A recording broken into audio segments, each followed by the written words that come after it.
Hello बच्चों, good evening. आज हम लोग वेक्टर जो चैप्टर मैंने क्लास 11 का जो फर्स्ट चैप्टर है उसका हम लोग स्टडी करेंगे। तो वेक्टर क्वांटिटी क्या है? तो a physical quantity which has both magnitude and direction and which can be added by triangle law is called a vector quantity. तो वेक्टर क्वांटिटी में तीन चीज़ होना चाहिए, मैग्नीट्यूड रहेगा, डायरेक्शन रहेगा और साथ में क्या रहेगा, which can be added by triangle law of vector addition is called a vector quantity. अब इसमें एग्जांपल आता है, क्या क्या एग्जांपल है इसका? Displacement, velocity, acceleration, force, momentum etcetera, इसे वेक्टर क्वांटिटी है। ठीक है, कुछ कुछ टर्म्स जान लेते हैं। उसी में सबसे पहला टर्म आता है यूनिट वेक्टर्स। यूनिट वेक्टर किसको बोलते हैं? A vector having unit magnitude is known as unit vector. A vector having unit magnitude. एक एग्जांपल लेते हैं। अगर vector A equal to X I plus Y J plus Z K एक vector है, तो इसका मैग्नीट्यूड क्या होगा? तो इसका मैग्नीट्यूड हम लोग मोड से दिखाते हैं। ये क्या है? ये मैग्नीट्यूड है, मॉड ए। तो मैग्नीट्यूड का फॉर्मूला होता है root over X square plus Y square plus Z square. हो गया। तो यूनिट वेक्टर क्या होगा? तो unit vector A equal to A cap equal to होता है vector A by magnitude of vector ए।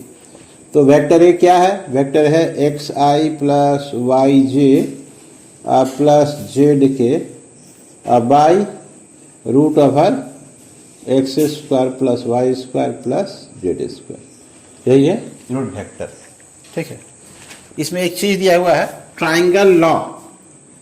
ये ट्रायंगल लॉ क्या है, इसके बारे में हम लोग स्टडी करते हैं।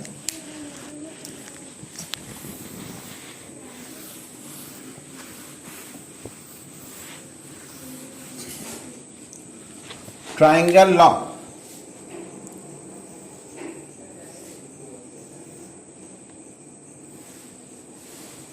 ये एक ट्रायंगल है ए बी सी। अगर इसको ऐसे लेते हैं, ये वेक्टर ए है और ये अगर वेक्टर बी है, तो इसका ये कहलाता है रिजल्टेंट, ये वेक्टर आर, ये आर कहलाता है। तो if two vectors are represented by the two sides of a triangle taken in same order, ऐसे फिर ऐसे, then their resultant will be represented by the third side of the triangle taken in reverse order। इसमें ऐसे किया फिर ऐसे किया, इसमें ऐसे आया। या सिंपली इसको क्या लिख सकते हैं? Vector B C plus vector C A equal to vector B A, ऐसा। B C plus C A equal to B A. Simply क्या हो जाएगा? Vector A plus vector B equal to vector R. यही है triangle law. दूसरा parallelogram law. Parallelogram law ये क्या है? एक तो बनाते हैं पैरेललोग्राम।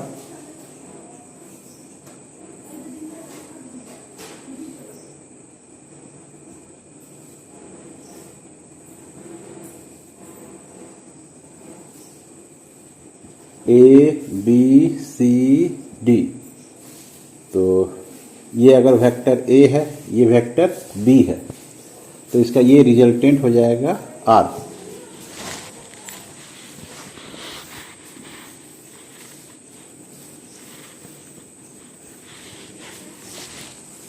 तो if two vectors are represented, ये वेक्टर ए है, ये वेक्टर बी है। If two vectors are represented by the two adjacent sides of a parallelogram taken from the same point, then their resultant will be represented by the diagonal of the parallelogram taken from the same point। ठीक है, क्या हुआ ये, if two vectors are represented by the two adjacent sides of a parallelogram taken from the same point, then their resultant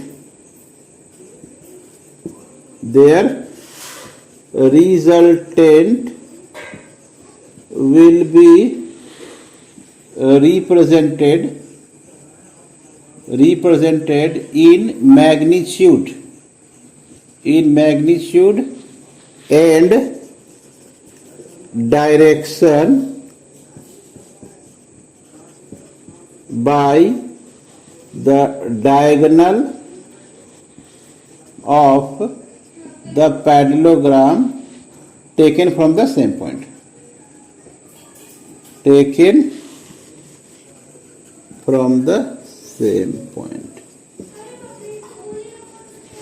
ठीक है.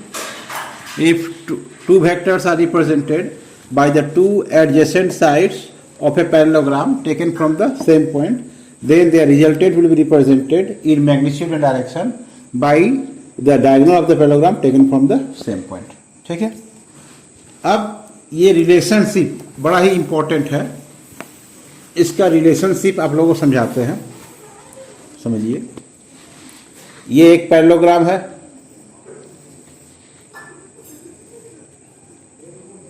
ये एक parallelogram है.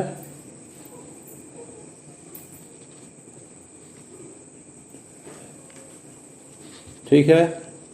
ए बी सी डी. ए ये वेक्टर बी है. अगर ये ए है तो ये भी हो जाएगा ए, और अगर ये बी है तो ये भी हो जाएगा बी, और यहां से इस पर परपेंडिकुलर ड्रॉ कर दिए. ये है ई. अगर ये एंगल थीटा लिए तो यहां भी क्या हो जाएगा, एंगल थीटा हो जाएगा, और ये है 90 डिग्री. तो इन ट्राइंगल बी सी ई क्या पाए हम लोग, sine theta equal to perpendicular by hypotenuse, तो परपेंडिकुलर सी ई, और ये बाई क्या हो गया बी, तो सी ई इक्वल टू हो गया बी साइन थीटा. और वैसे ही cos theta equal to base क्या है BE, cos theta equal to BE, और बाई हाइपोटेन्यूज क्या है बी है, therefore BE equal to B cos theta. हो गया. और ये क्या है, इसका रिजल्टेंट आर. ये है रिजल्टेंट आर.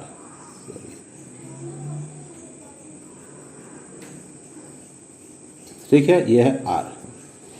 तो इसमें क्या रिलेशन है, और मान लिया ये रिजल्टेंट जो है एंगल बनाया अल्फा, तो ये एक तो राइट एंगल ट्राइंगल ए सी ई, तो इन ट्राइंगल ए सी ई क्या जानते हैं हम लोग by Pythagoras theorem, A C square equal to क्या हो जाएगा, A E square plus C E square, A square plus C E square, और ए ई के बदले में क्या हो जाएगा, A B plus B E, इसका whole square, A B plus B E whole square, और सी का वैल्यू क्या है बी साइन थीटा, तो सी स्क्वायर है, हो जाएगा B square sine square theta. अब इसका वैल्यू बैठाते हैं, A plus B cos theta, इसका होल स्क्वायर, अब plus B square sine square theta. अब यदि इसको फॉर्मूला तोड़ते हैं तो ये क्या हो जाएगा, ये हो जाएगा A square plus 2ab cos theta plus B square cos square theta plus B square sine square theta. तो ये हुआ A square plus 2ab cos theta, और यहां से हम बी स्क्वायर कॉमन ले लिए तो तो ये हो गया cos square theta plus sine square theta. तो इसका वैल्यू होगा A square plus 2ab cos theta plus B square. इसका वैल्यू तो 1 होता है, 1 लिखा नहीं जाता है। तो ये हुआ AC, और AC का वैल्यू क्या था? R है। तो therefore R square equal to this. तो R इक्वल टू हो जाएगा root over A square plus 2ab cos theta plus B square. तो हम लोग जानते हैं क्या ये cos थीटा का वैल्यू चेंज होते रहता है। इसका वैल्यू कितना होता है? तो -1 less than equal to cos theta less than equal to 1। cos theta का मिनिमम वैल्यू होता है -1 और मैक्सिमम वैल्यू कितना होता है? 1। तो ऐसे ही यहाँ पर वेक्टर जो रिजल्टेंट है इसका वैल्यू भी क्या होगा? वेरी करेगा, चेंज होगा। हाँ, तो कैसे चेंज करेगा? 3 तो कंडीशन याद रखना है आपको। पहला कंडीशन है when theta equal to 90 degree. अगर थीटा हम 90 डिग्री लेते हैं तो cos 90 क्या होता है? cos 90 तो 0 होता है। तो ये 0 हो जाएगा, 0 इंटू दिस क्या हो जाएगा? 0 हो जाएगा। तो क्या मिलेगा? तो R इक्वल टू मिलेगा root over A square plus B square. ये बहुत काम देगा आगे चलकर आपको पूरा फिजिक्स में, 11 हो 12 हो, आगे चलकर सब जगह ये आपको काम देगा। हाँ, और दूसरा आता है number 2 when theta equal to 0 degree. तो cos 0 का वैल्यू कितना होता है? तो cos 0 डिग्री वैल्यू होता है 1। तो अगर ये 1 हो जाता है तो R का हो जाएगा मैक्सिमम वैल्यू। कितना हो जाएगा? तो R max equal to root over A square plus 2ab। इसका वैल्यू कितना हो जाएगा? cos 0 का वैल्यू 1 प्लस बी स्क्वायर। तो ये हुआ a plus B whole square. Square से रूट खत्म हो गया तो a प्लस बी, ये हुआ मैक्सिमम वैल्यू। वैसे ही थर्ड कंडीशन है when theta equal to 180 degree. तो cos 180 का वैल्यू कितना होता है? cos 180 डिग्री का वैल्यू होता है -1। कितना होता है? -1। तो इस कंडीशन में ये R का मिनिमम वैल्यू होगा a माइनस बी। वैसे ही ए स्क्वायर ये -1 बैठाएगा -2ab प्लस बी स्क्वायर। तो ये हो जाएगा a minus B whole square, root खत्म हो जाएगा तो a माइनस बी। तो इस तरह से रिजल्टेंट का वैल्यू घटते और बढ़ते रहता है। अब रिजल्टेंट क्या चीज़ है इसको भी समझना बहुत जरूरी है। तो जैसे हम लोग इलेक्ट्रिक करंट में देखे थे कि इक्विवेलेंट रेजिस्टेंस आता था ना, अगर सीरीज में है 3 या 3 से ज़्यादा रेजिस्टेंस को जोड़ दिया गया तो एक सिंगल रेजिस्टेंस मिलता था, उसको हम लोग बोलते थे इक्विवेलेंट रेजिस्टेंस। यहाँ भी उस तरह से है कि अगर 2 या 3 वेक्टर को ऐड कर दिया जाए और ऐड करने के बाद जो सिंगल वेक्टर मिलेगा उसका वैल्यू वही रहेगा जो कि तीनों का एक साथ था, उसको बोलते हैं हम लोग रिजल्टेंट वेक्टर। हाँ, तो if 2 vectors are added to give a single vector which has the same magnitude and direction as the vectors together, then this single vector is called the resultant vectors of the 2 vectors. ठीक है?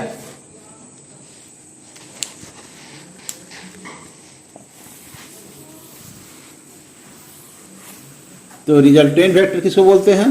एक बार और ले लेते हैं। Resultant vector, resultant vector. तो जैसे पर डेफिनेशन से स्टार्ट करता है, if 2 vectors 2 or more, sorry, if 2 or more vectors are added to give a single vector which will produce the same effect